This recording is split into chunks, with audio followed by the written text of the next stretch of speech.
joining us, the godfather of hockey here in Thailand, and also played great, by the way, in the last game, Scotty Murray.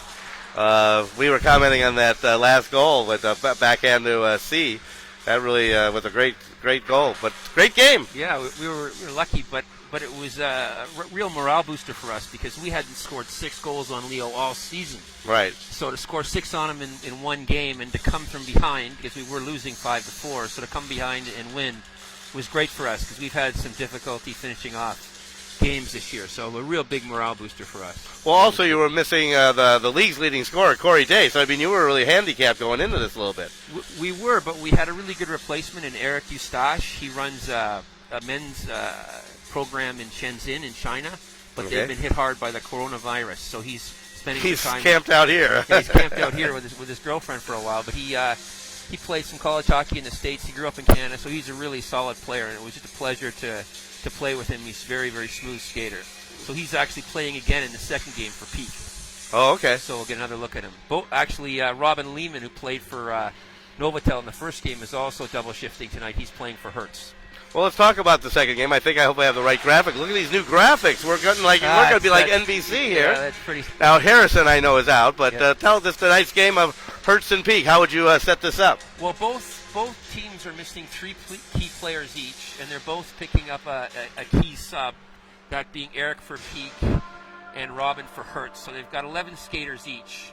A lot of Hertz's young, quick tie skaters are missing, and the same with Peak. So it's going to be a close game. They're very, very evenly matched, and I think they're even in points. So this is going to be a big decider as to who gets first, having Novotel lost this first game, because there's only one more set of regular season games. So this is a key game for both teams in their hope to clinch first place.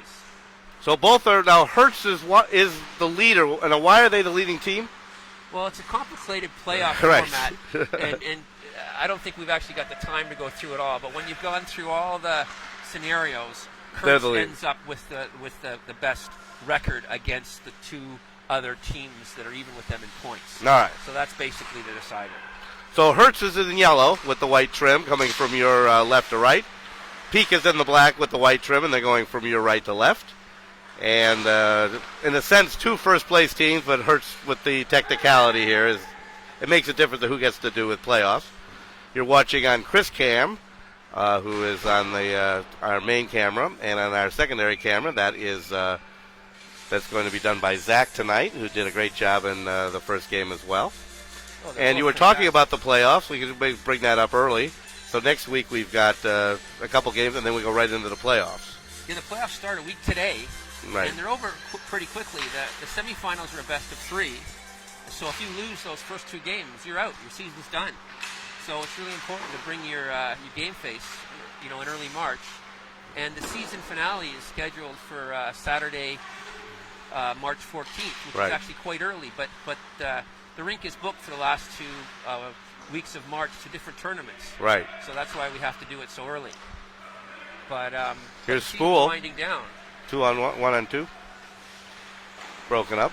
It was interesting on that first shift for Hertz. We had Mike Wilson and Jordan Ashton on the same line. Both are new fathers. Their wives having both given birth recently. So both these guys are experiencing the joys of fatherhood for the first time. So interesting to see. Well, congratulations to them. Maybe they're exchanging notes on diapers. Yeah. Okay.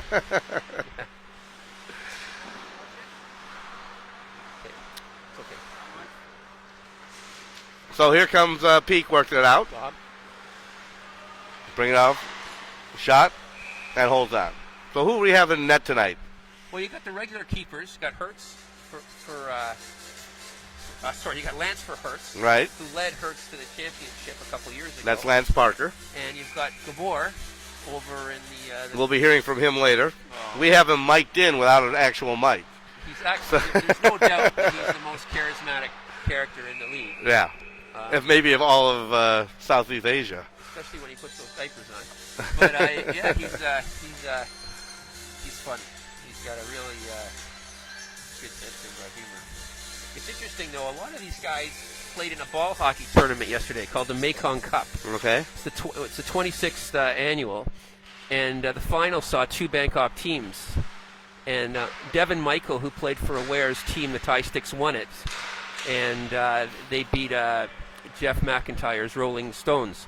But it's interesting because a lot of the players who normally would have played tonight are resting up. Brandon Victor Aware, Ernesto Bauer, they were either dehydrated or they weren't just used to playing in the beating sun. Yeah, it was very hot this we're weekend. missing some guys because of the ball hockey tournament yesterday.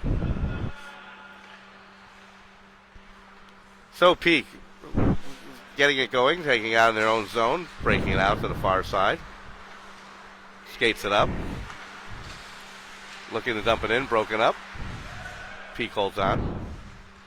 Out to the far side.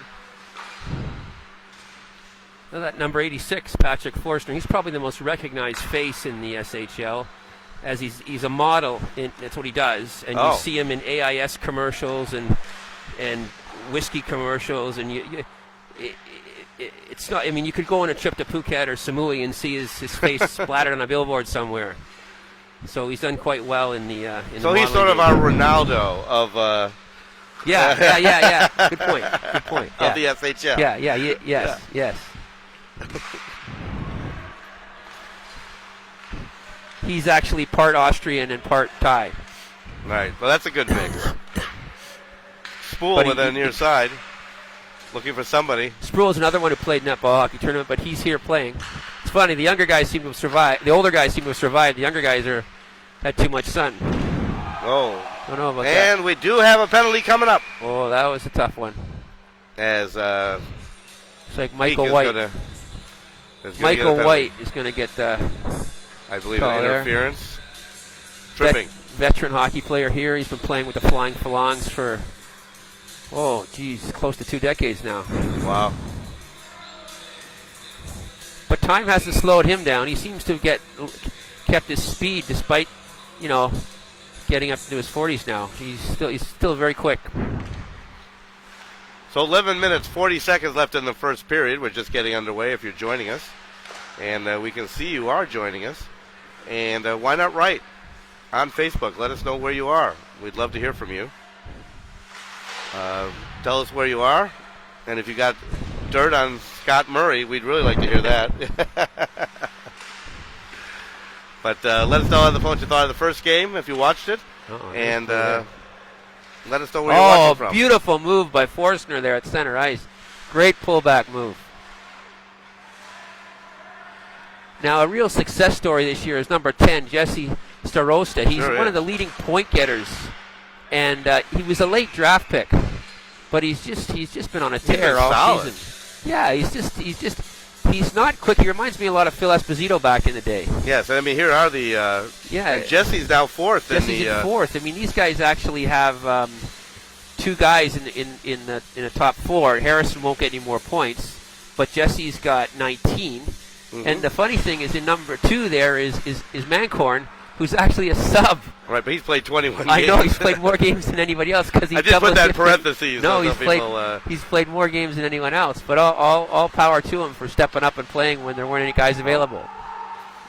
I thought possibly offside. That was a nice. I thought they were offside. The Gabor is saying the same thing.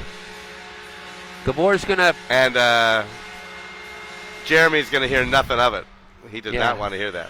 Jeremy's got an amazing ability to just shut people out. Yeah, he's not going to. He just pointed at him and said, "I don't even want to hear it." I thought maybe offsides as well. I was thinking the same thing, but he's closer to it than I am. It's tough to say. I guess if he's right on the blue line, we got to give him the. No, I give him the credit. Yeah, he saw it. He was watching. It was close.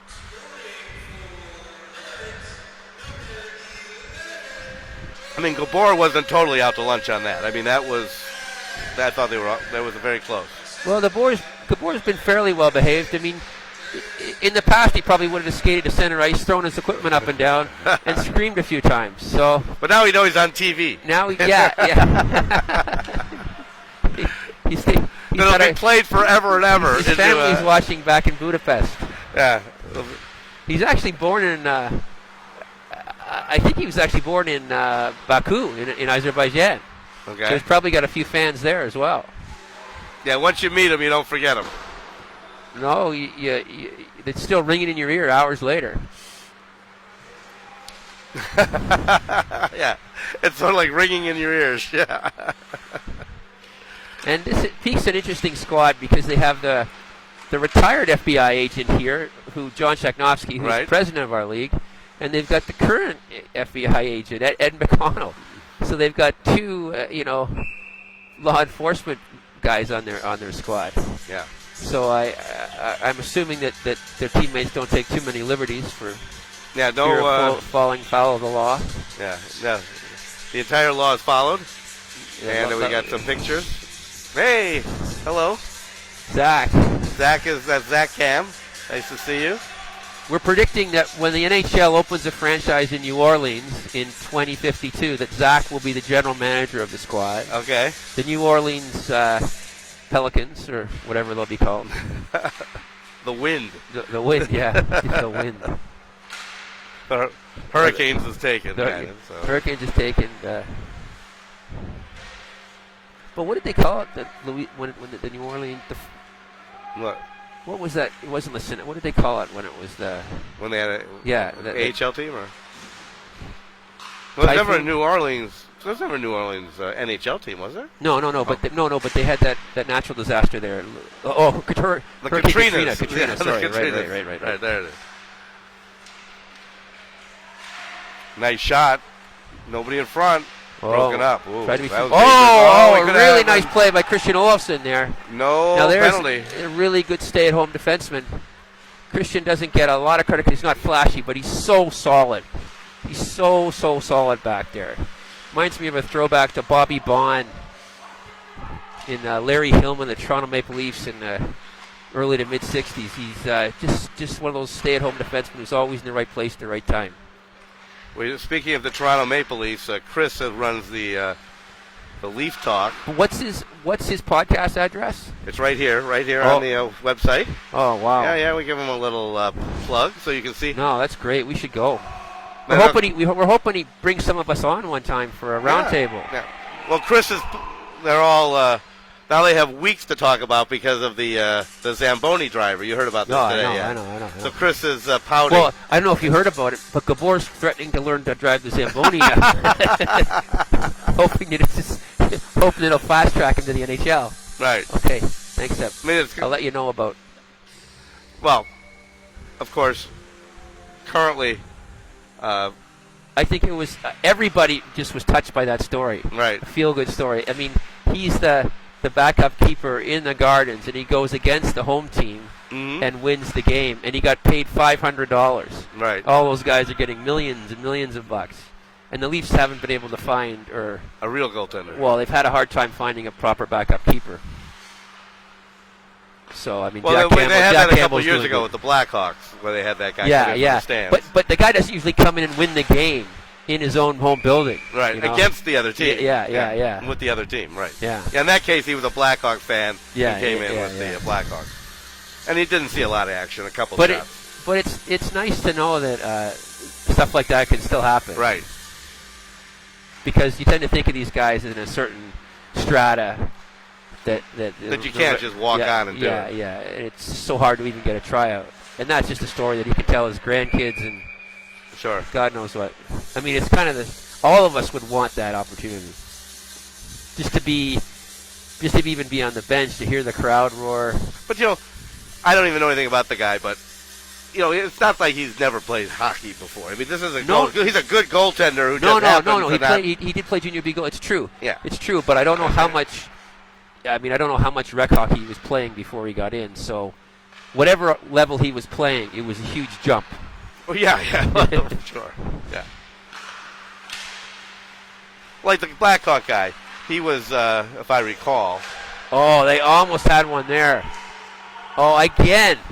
Got to give Jordan Ashton credit for backing up Lance right there. That was solid. I mean, Lance was sprawled all over him. Pete couldn't put it over him.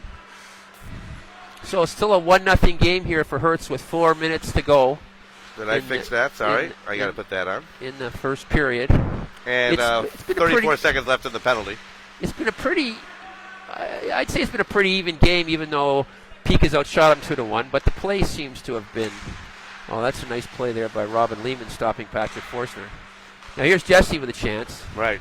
He's been just super fast this season. You know what I mean? Right place and fast. Well, do you remember Phil Esposito back in the day? Sure. He scored 76 goals. A lot of that just putting in trash for Bobby Orr. But regardless, you don't score 76 goals without skill. And Phil just had a habit of just rebounding Bobby Orr's shots. And he just knew where to be. Right. And he just knew where to be. And Jesse's got a bit of that. Well, Phil Esposito needed that because, people used to yell about that trade that the Blackhawks did with the Bruins. Right. But Phil was not much. Good point. At the point when he was with the Blackhawks. That's a very good point. That people in hindsight don't realize that when he was with the Blackhawks, he was just an average center. Right. But when he got to the Bruins, and he got Bobby Orr and all the rest of those guys, Johnny Busick and Kenny Hodge and Freddie Stanfield, those boys. Right. McKenzie to dig it out for him. He just got better. Right. I mean, it's like anybody that was ever Mario Lemieux's winger got better. Right. There's just certain guys that raise your game. Yeah, because at the time, it was better to get Pitt Martin, who really replaced him. Yeah, it's interesting. Interesting you say that about Pitt Martin. I mean, he was at that point, and then all of a sudden, Phil Esposito takes off. Who would have thought? No, it was. It was Phil Esposito, Ken Hodge, and I think it was Freddie Stanfield. Right. We got Gilles Meloche. Gilles Marat. Marat was a defenseman. Meloche was the goalie for California. Yeah, Marat and Martin. Pitt Martin, and somebody else. I can't think. Hey, if you're on the line, look it up. Let us know what it was. Let's get it on Facebook. I don't remember the third. But it seems that in looking back, it was the most horrible trade ever in hockey. Yeah. But at the time, it wasn't that stupid. Well, there's a few of them. I mean, the Cam Neely trade for Barry Peterson didn't work out that well for Vancouver. Right. But then certain guys, like you just mentioned with Esposito, they need to be traded to reach their potential because it's either they're not hitting it off with their coach or there's no chemistry with their teammates, and sometimes a change of scenery actually is the best thing for a player. And Rick Middleton was a perfect example. When he was with the Rangers, he was just dying, and Derek Sanderson was taking him out partying all the time. He got to the Bruins, and he turned his whole game around. Mm-hmm. So you never know. Well, we're getting a compliment on our hockey knowledge. You don't need to watch the NHL Network. Greg Beatty, there's a guy. Greg Beatty, he played some junior B hockey in Canada back in the day. And he was retired for a long time, and he played in the Mekong Cup yesterday. He's seen some action in the SHL, and has also been regular at Shinny. So he's seeing a great rejuvenation in his career lately. Well, thank you. Thanks for watching us instead of the NHL Network. Or who knew that Thailand TV is really your source for hockey? Well, Keith, we can't. I mean, I think that we would all agree that the big differential this year is your coverage, and it's been fantastic to be able to. I mean, when I was on a little island covering a regatta a few weeks ago, right. I was huddled up and watching, and it's incredible. You don't really realize till you're in the middle of nowhere. And they're trying. I mean, I used to have to phone guys and wait for the game to end to try to get an update. And right. So it's been a lot of fun. It's been great. We really appreciate all you've done. We had people in the last game watching from Sweden. Johnny Odaya is up in Sweden playing, and his group, and they're watching it up. There's a group watching up there. Well, so that was. You've done they were watching your game. Well, we're amazed at how you put this together so quickly. And a lot of hard work. And well, especially you're some work dealing with equipment that you never dealt with back in your day. No, I mean, it was all analog. The stuff that you were dealing with, you needed a bloody trailer to carry it around. Right. You know. Well, and also a crew of 50. Yeah, so it's amazing how far technology has come in. I mean, right now, such a short time. what people don't realize, there's four of us. There's you and me. We've got Chris and Zach. Yeah. And that's it. Zach is taking a break. He's union. Zach is union, so he's on his 15-minute. He's on his 15-minute union break. But he'll be. Well, I only got a chance to listen to a little bit of Chris's podcast when he actually mentioned the SHL, but it was really, really well done. So I hope we get to listen to more of it. And Good. Very good. So we've got to go to number 2 here, period 2, and it's 1-0 Hertz. 1-0 lead. 8-3. Peak is leading in shots on net. Now, it was so far not as exciting as your first game. No, I don't know what. Your game was incredibly exciting. I'm not sure. Maybe because these guys, maybe we felt that we had something to prove. I'm not really sure. And the funny thing is, these guys actually do have something to prove because whoever wins this has a shot at finishing first. And in our league this year, the team that finishes first gets to choose their opponent in the semifinal. So you'd think there'd be more of these guys would be a little bit more motivated. But I wouldn't count your team out. I mean, in other words, to think like, okay, whoever's first place is going to pick a where. Yeah. I don't know if that'd actually be a good pick, to be honest. It's tough because a lot of it. We could have an injury here. Is he okay? Is that Michael White? No. Bruce, but he looks like he's going to get up. He'll be okay. He went crash. Thank God those nets moved though, because back in the days, when you're looking at a broken leg. So. When they had those big posts and it didn't move. They didn't move. Jesus Christ, a lot of guys got hurt that way. I remember when I went through referee training, and you really watch. And do you know what they said? I don't know if it's true enough. They said, you know what the number one injury of hockey is? Death. Death? Yeah, because the major injuries, you crash in the net or the board, and you hit that. Yeah. You're really watching for that. Otherwise, people get a little banged up. But the actual, major injury. Wow. It's hitting your head on the pole, hitting your head on the back of the boards. Yeah. Otherwise, you're padded up. You hit the ice, you slide, get a bruise. I got to say on that one, Gabor could have had it when it popped up. But that was good work. Good work by Hertz. I mean, they're making the most of their chances here. They're being outshot by 2-1, but they've got a 2-0 lead. The thing with Hertz is they've got a lot of determination. Darius Konatopets, he's just so determined, and so is Mike Wilson and Roman Laren. If you just judge determination, the guys on this team, they're just nail tough. I mean, other teams have some more skill, but these guys, they're just a tough bunch of players. Nice try by Forstner there. Well, we talked about the league leaders, right? We did do that. Yeah, Corey Day's not even here today. Well, let's talk about the...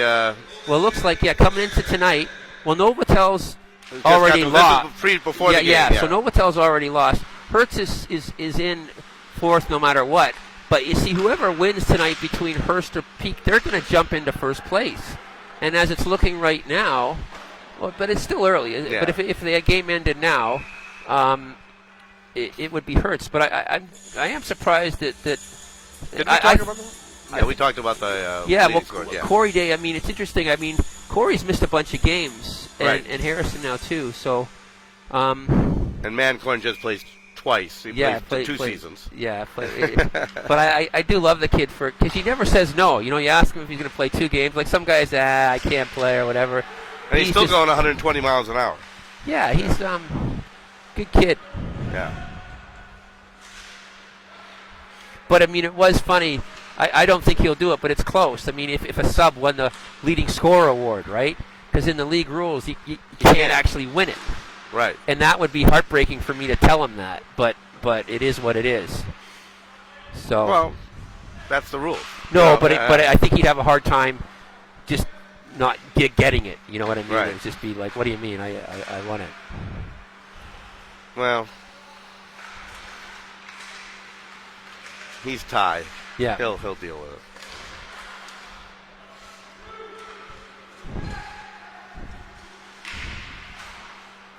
I mean, I played in a league a few years ago where we won the championship, and then the other team filed that we had a player that hadn't played enough games because you had to play a minimum of 6 games or whatever to be in the playoffs.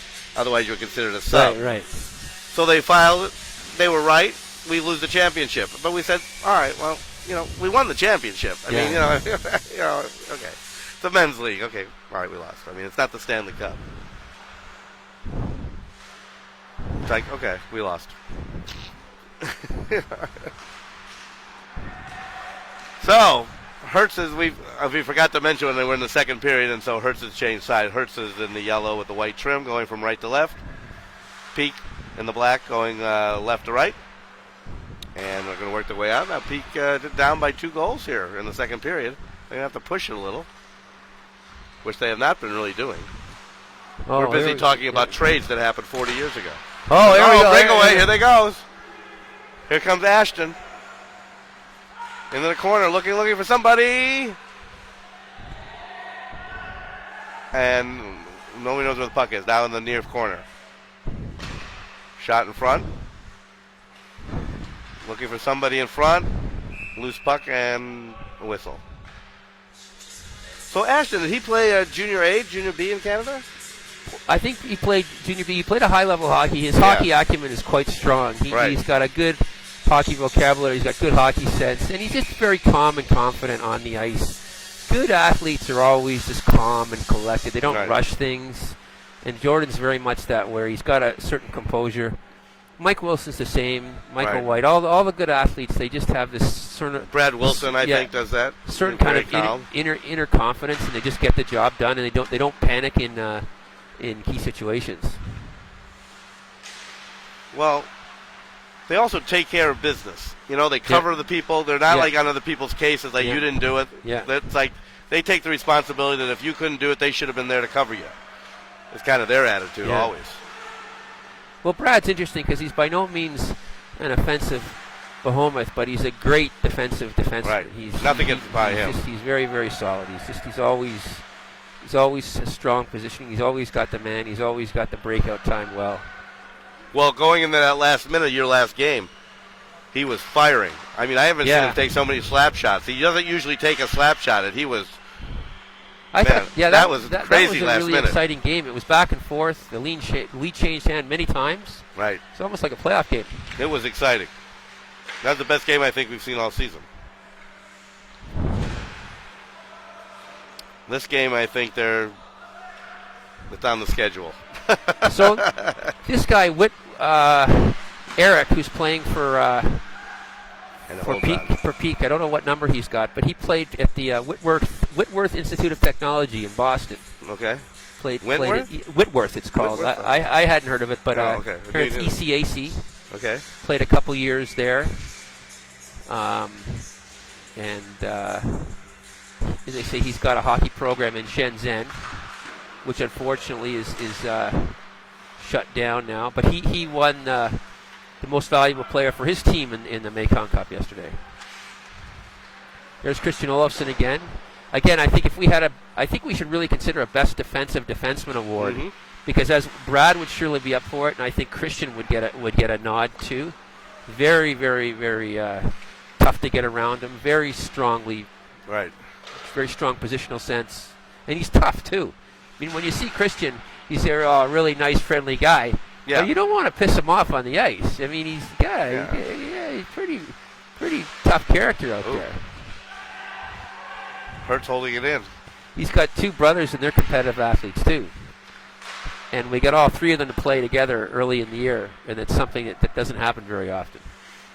Yeah, we had that early in the season. Yeah, all 3 of them played. Were they just visiting? Is that what happened? No, they live here. They all live in Bangkok, but they're all in different fields. Okay. And I don't know how many times I've tried over 6 years to get them to play together, but they finally did come out and play. So it was a big coup getting. And 2 of them played ball hockey together, but Christian couldn't play. It's always been a case where one of them couldn't make it, and that was a nice save by Lance there. Sure. So, at our current rosters of all the teams, what's the highest level of hockey that they've played? You know, like Junior A, B, semi-pro. I mean, you got a few Thai national guys. But we got a lot of Thai national guys. I mean, we've got a few guys that have played, you know, like Tier 1. In Canada, you've got something called Tier 1 and Tier 2 Junior A. Like, if you're in Tier 1 Junior A, you can't get a scholarship to play U.S. college hockey. Because you're like professional? Is that what they're well, yeah, because you're only really getting room aboard. But say you're playing for the Sault Ste. Marie Greyhounds, you cannot go then get a scholarship for University of Michigan. So a guy like Eric, number 2 over there, he played the level below, and so he actually was able to get a scholarship or some kind of. I guess that's almost what you want. Yeah, no. But then the guys that are really good, you want to play Major Junior A because it's the best Junior A in the world. So if you have a legitimate chance of playing in the NHL, that's where you go. But if you're kind of on the cusp, you may not. You want to try to get you want to try using that ability to get an education. So a couple of our guys have played. I would say that Tier 2 Junior A and Junior B. A place like Hong Kong has guys that have played at a bit higher level. They tend to have gone on and done and made more. I don't know how to say this, but made more money or working in more banking jobs or have parlayed their success to more financial reward. Right. So if you look at the Hong Kong league, you'll see guys that have played at a that's high stick in there, but at a higher level.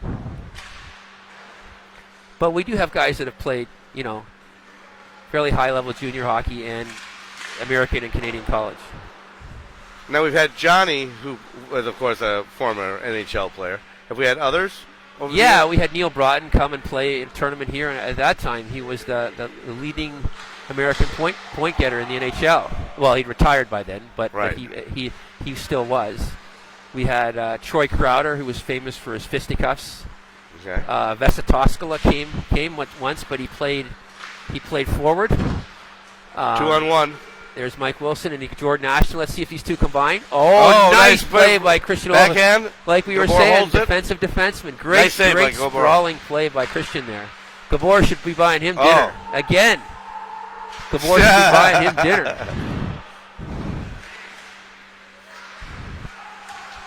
It's a bit frustrating when you're playing with Gabor because he tends to scream at his defenseman. Right. And he doesn't realize that isn't the best confidence builder. No. So...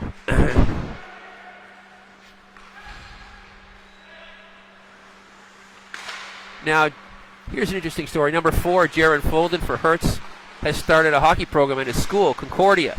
So it's the first time that school has had a hockey program. And that's kind of neat that one of here in Bangkok. Yeah, so that's kind of neat that one of our players has started an ice hockey program at their school. I mean, there were a few that started a ball hockey program, which is okay, but I mean, an ice hockey program is Well, there's just not enough ties that are interested. And just getting access to the ice, Yeah. So really good on him for being able to start that program. Well, hopefully let the broadcasting here, maybe more ties will watch this and the sport will take off a little bit more. I mean, that's... Well, sure. Yeah. And we'll get... Now, that was a great goal by Mike Wilson. Sure was. No goal? I'm sorry about that. I thought that went in.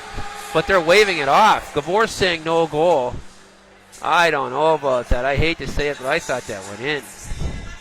Too bad we don't have the goal cam, but... No, we're that's the upgrade package. But Opp was right there. He's the ref making the call, and he's adamant that it's no goal. No goal. So, Zach is on it. So he was there. So and Opp, there was no hesitation on his part. But it looked like a nice goal, and Mike Wilson made a great play there.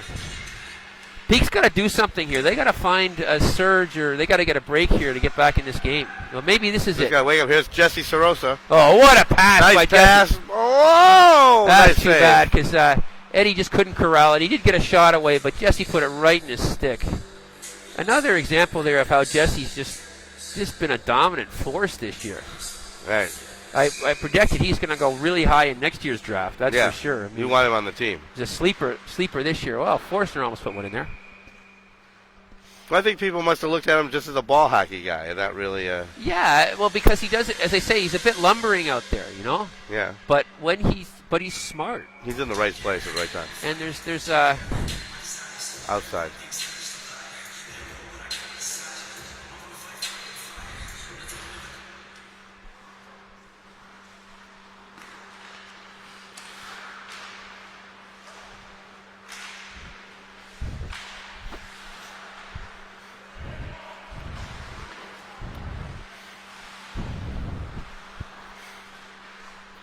Two minutes, 40 seconds left here in the second period. Oh, now that was off the crossbar there. But a nice try. Peak desperately needs one here to get back in this game. Hertz is just kind of playing with them here. Oh, Ralphie, what was that? Cross ice pass. Hertz covering up. Try to break out again. And out of the range. And don't forget, next week, if you're having enough fun this week, come back next week. Where it hurts. That should be an interesting game. So what are you going to do in the off season, Keith? Well, of course you're going back to America. Right? Well, in the summer, but I was talking maybe we'll do the BAHL, maybe the game of the week. There's a lot of teams, but maybe we'll do one game a week or something there. But when will you go back home, though? In June. So you just do a couple? Yeah, we'll do what we can do. Go back to America. And for those of you that listen to the IRS, I'm never in America. I'm here all the time. I don't know what Scott was alluding to. No, I just meant for that two-week vacation. Yeah, I'm just going to be in the transfer lounge. 2-week vacation. People visit me in the transfer lounge in Los Angeles. When you go to the trailer park, right, and hang out with Bubba the King, and have a Bubba and have a pork roast. That's right. On the way around my round the world flight, Yeah. So when do you go back? Do you go back in the fall or in the summer? I don't know. I went back last year for the first time in 5 years, so I haven't been home that much. A lot of difference. Yeah, it's. Whoa! That hit Lance in the face mask. By rights, the ref. I guess the ref believed that he was okay, but by rights, the game should stop. If there's any fear that he was injured, but Lance seemed to shake that one off. Yeah. No, Lance will take bullets, I think. He's tough. Lance is pretty solid. He's got some, I think it's Ojibwe native Canadian Indian in him. He's pretty solid. He's a pretty tough character. And he's learned all kinds of martial arts recently. He's fit. He's very fit. Yeah. Here comes Hertz. Dumped it out, broken up. Right. And we're going to take a break. 5 seconds. 5 seconds left here. After this, at the whistle, and we'll be back. And we'll be right back after this.